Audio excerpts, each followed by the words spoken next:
Good Tuesday afternoon. Those of you who don't know me, my name is Tori, and I normally don't do VODs like these anymore just because I'm constantly running around as a father, and energy is very hard to come by these days. But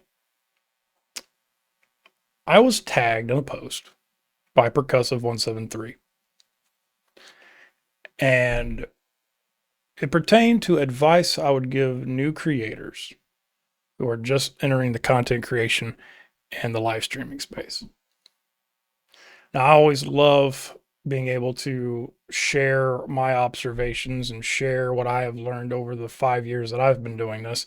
And I'm by no means the most experienced person on the planet. There are individuals who have been doing this for over 10 years. And even they admit that there's still things that they can learn. But based on my 5 years, I made 10 bullet points that I would be more than happy to share with individuals. And the reason why I'm doing it in this format instead of short is because this is a very good conversation to have with anybody who is looking to enter the space at this point in time, especially with the economy being what it is and money being very hard to find. Um, so if you'll indulge me, over here, you'll see my magical 10 points. The first point: expect nothing, be grateful for everything. When we hit this go live button, which as you can see, I have one too, right?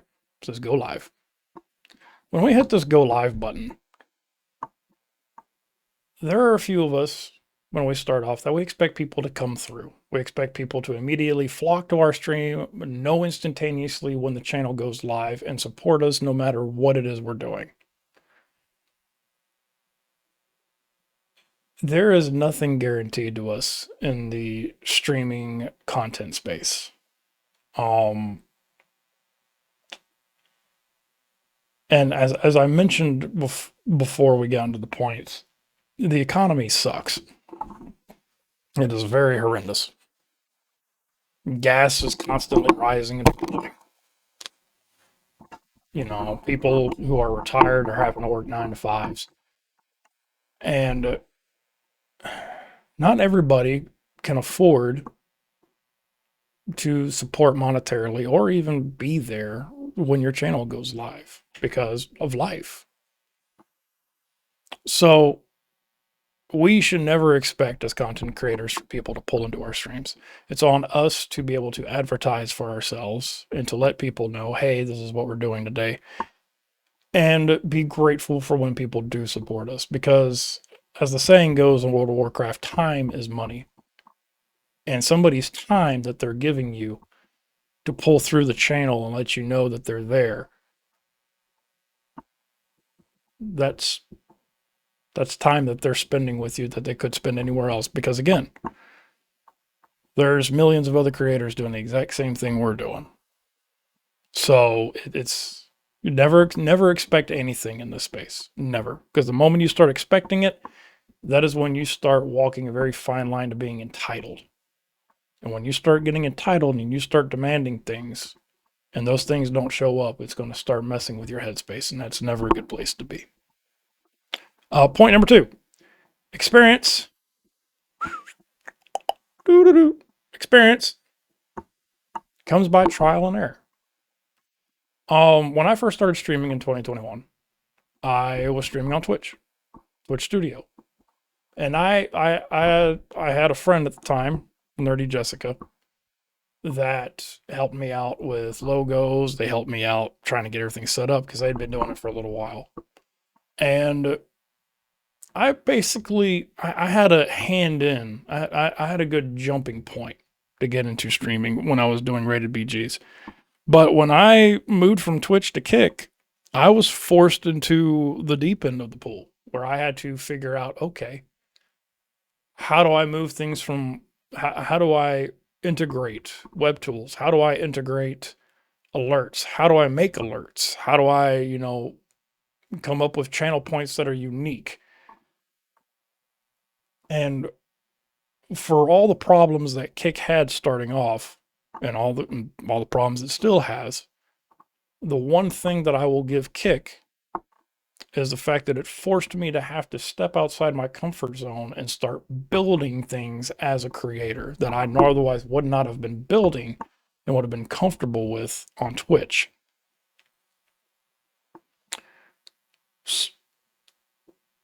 So you're never going to know if something's going to hit and stick with your audience or your community, or if something's going to fall flat on its face, unless you do it. So don't be scared to go out on a limb and say, you know what, let's give this a shot, because for all you know, it could be the next big thing. Somebody clips it and somebody takes off with it. You get noticed. Point number 3, less is more. What do I mean by that?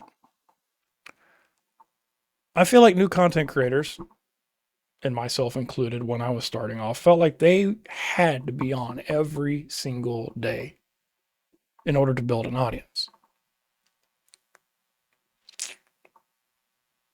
I've come to find out that's not always the case, and it can hurt you, because when you're on every single day, people start becoming accustomed to you being on every single day. So yeah, you'll grow that audience by being on every single day, but the moment you go to take a break, which we'll get into a little bit later, the moment you go to take a break, you find out that those people that were expecting you are no longer there, because you're not live. They've moved on to the next person. So sometimes building yourself a schedule, saying, okay, I'm going to stream. I don't want to wear myself out. I work a 9 to 5. Let me stream 3 days a week. Let me stream this day, this day, this day, from this hour to this hour on these platforms. Bang, gone. All right. And that's what you stick to. You publish it. You go out there. You put it on your social medias. You publish it. Say, hey, this is the schedule I'm going to stay on. And then those people in your community can expect you to be live on those days.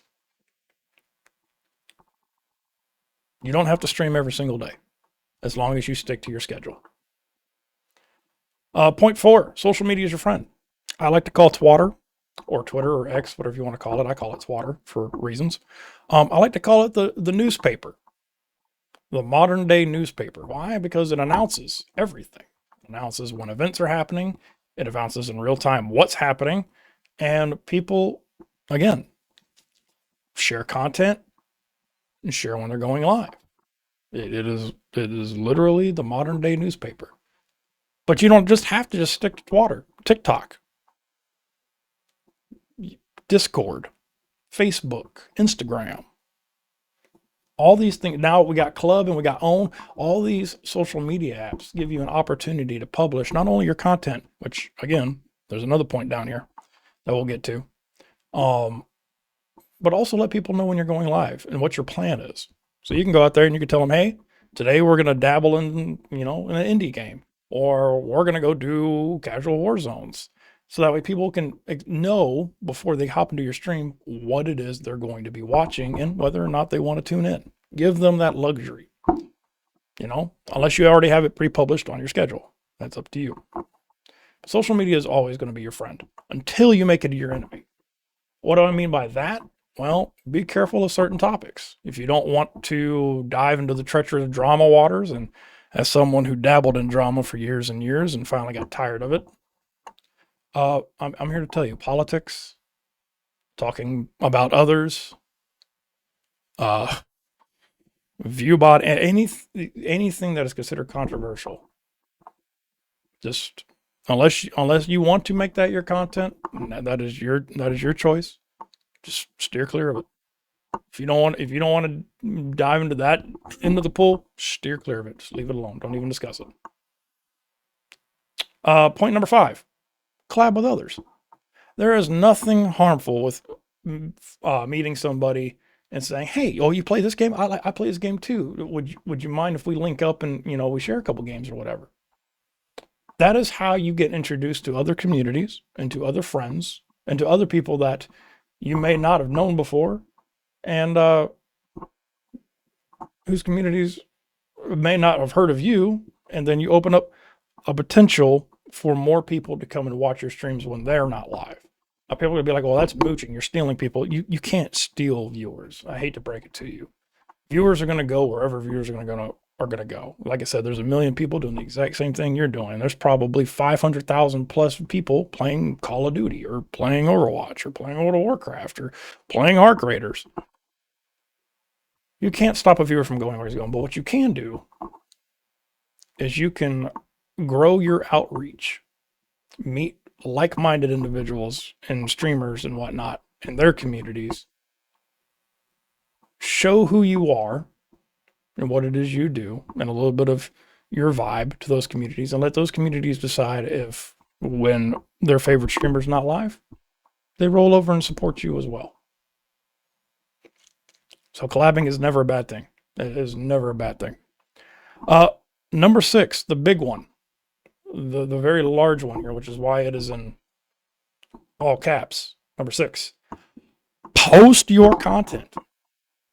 Don't just do a live stream and then expect people to know what happened in the stream. Take clips of what's going on in your stream. Funny moments, gotcha moments, impressive moments, whether it's impressive to you or it's impressive to the chat. For example, I post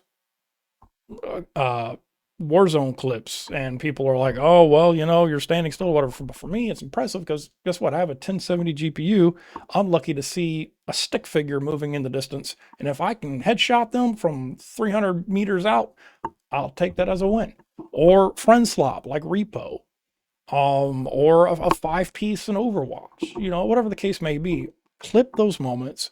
Don't just leave them in the live stream. Clip them, put them on social media, put them everywhere on social media, schedule them on YouTube during high traffic times where people are going to be immediately flocking to that content. For me, it's like 5 a.m. in the morning. For whatever reason, when I post content at 5 a.m. on YouTube Shorts, traffic gets heavy. Post it on OWN. Post it on Club. You never know. If you get accepted to Club as a creator, somebody might tip you for having good content. Post it to TikTok. Just post it everywhere. Your outreach can't be limited unless you limit it yourself. And the only way you can limit it is if you don't post it. So use your social media to your advantage. Get your outreach out there. Get more people invested in what it is you're doing. But post it. 7, don't be afraid to bet on yourself when it comes to opportunities, right? Now, let me preface this because this is going to sound weird. Don't get high on yourself, right? Know what you're capable of. For example, I average 20 viewers on a good day. Sometimes I get 40, but more often than not, I average 20. So what I'm not going to do, right, is I'm not going to come out here and I'm not going to demand a company that I want to work with pay me $300-400 for a deliverable,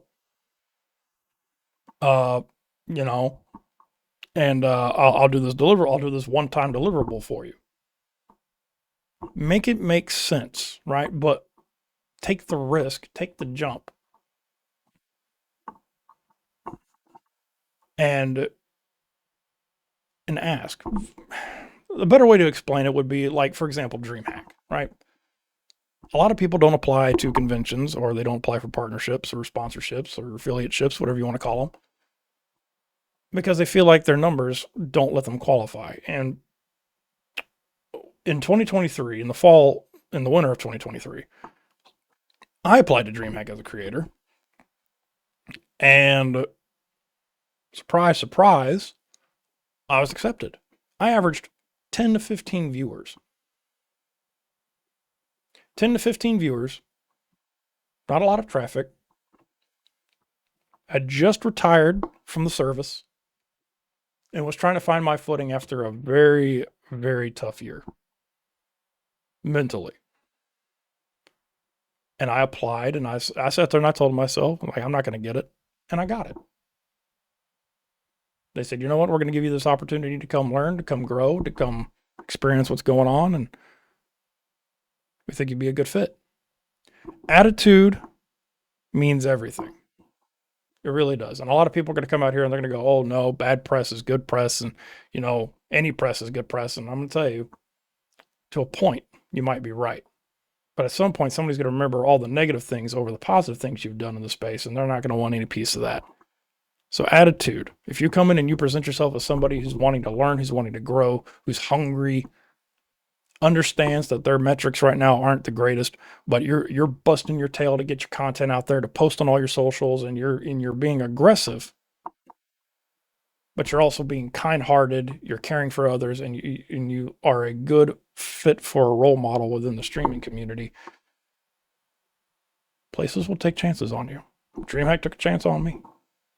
I've had plenty of partners take a chance, our companies take a chance on me. Shout out to Brandon and Meg over at WS Customs Woodworking. Shout out to Zenny. Like a lot of companies will take a chance on you as well, and they'll stand by you too, even when the cancel cultures come. They'll stand by you as long as you're doing right and you're showing that you are indeed who you say you are. Which takes me to point number 8. Be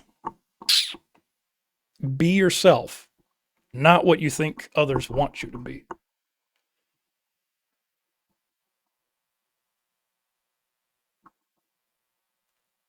This part I'm going to say bluntly. And apologies in advance if I offend anyone. If you don't believe in Jesus, or if you don't believe in a deity, then this isn't going to apply so much. But if God wanted you to be just like everybody else, we'd all have the same name, we'd all look the same, we'd all have the same problems, we'd all have the same likes, and we'd all think the exact same way. There would be no individuality, there would be no uniqueness, there would be nobody that stood out in a crowd. So it doesn't make sense to want to try to follow the crowd and do the exact same thing that everybody else is, just in a vain attempt to be noticed. Be yourself. Are you funny? Stay funny. You know, are you playing a game that nobody else is playing and you enjoy it? Cool. Stay there. Play that game. Enjoy it. Don't sacrifice your morals, your principles, how you live your life to try to appease the masses or to try to appease groups, because that's you're going to find that out. That a lot of groups are going to expect you to come out here and play politics. Oh, you didn't say this about the so and so. You're a problem. You believe in this. No, I just don't want to cater to it. Stand your ground. Establish your boundaries. Make it clear, hey, I'm not here for this. I'm not here for that. I'm not here to fall into the trap of what the masses want me to say and do. I'm here to enjoy my time with my community, playing my games on my stream, and that's that. Be true to yourself. Be authentic, because in this day and age, there's more of a majority than a minority that could smell BS from a mile away, and they want no part of it. They could tell when you're trying to be somebody else. For example, the burnt peanut is currently being, how can I put this? He's got a secret fan in a guy named the Faithful Sheriff, who, once the burnt peanut came into prominence, he immediately changed. The Faithful Sheriff changed himself to being a peanut to try to get likes and try to be noticed. Don't be a copycat. Be unique. Be yourself. Point 9.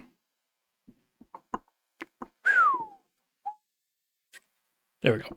Energy on stream will affect the session. If you come in and you're one of those high energy types and you come in with looking sad and looking glum and hurting, your stream's going to know.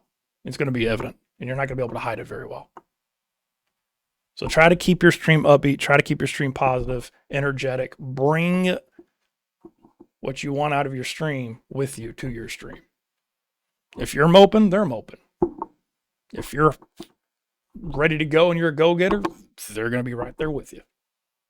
Now, if you're one of those people where you stream no matter how you're feeling because this is your space and this is how you get away from life, then that's a little different, because at that point, your community understands what you're doing. But that's where social media, point 4, comes in. And you let people know on Discord or, hey, on Twitter or whatever the case, hey, I'm going to go live. I'm not feeling great. Just so you know, apologies, the vibes are off. I'm just chilling right now. Give people a heads up. And then last but not least, but certainly not the least important, treat this as a passion, not a job. You can hate your job, show up to a 9 to 5 and do a half-ass, do a halfway job. Pardon my French. Do a halfway job and still get paid, right? You can't do that in content creation. You can't do that in live streaming. You treat this as a passion and you treat this as something you want to do, your work ethic's going to reflect it. You're going to be posting your content. People are going to notice your content. People are going to notice your drive. And slowly but surely, people are going to flock to you. People are going to start coming in and seeing how you're doing, wanting to collab with you, wanting to spend time with you, wanting to get to know you better. And they're going to see your love for what this is. So treat it as a passion. Treat it as something you love. Because when you love things, you don't see it as something you're obligated to do. You see it as something you want to do. And you keep that fire going. And when you're tired and you need to take a break, take a day. Take a day or two to get that mental reset. And recalibrate. And let yourself know why it is you're doing. What your goals are. And once you've got yourself recalibrated and once you're back in that mindset that you're ready to go and you're hungry for more, get back on the gas pedal and keep on going. Keep on pushing. Keep on striving. People will notice it. People will notice that love that you have for what this is. But not the greatest breakdown, but just the 10 points that come to mind for me. And again, like I said, this is a conversation I love talking about just because of the fact that some people, they get thrown to the deep end of the pool here in content creation and they don't really get a step up. They don't really have anybody that comes and talks to them and go, hey, this is what I would do. So I appreciate you guys who watch this video, taking the time to watch this video, because again, you don't have to watch this video. You can just mute it and be like, it's Tori. He's got nothing important to say. Hopefully this helps somebody out. Hopefully some of you agree with me on it. If not, we can agree to disagree. It's up to you. It's not a big deal. But I love you guys. God bless. Be safe. Enjoy the rest of this Tuesday evening. And hopefully I'll see you tonight for Arm Day on TikTok. Until the next time, stay legendary.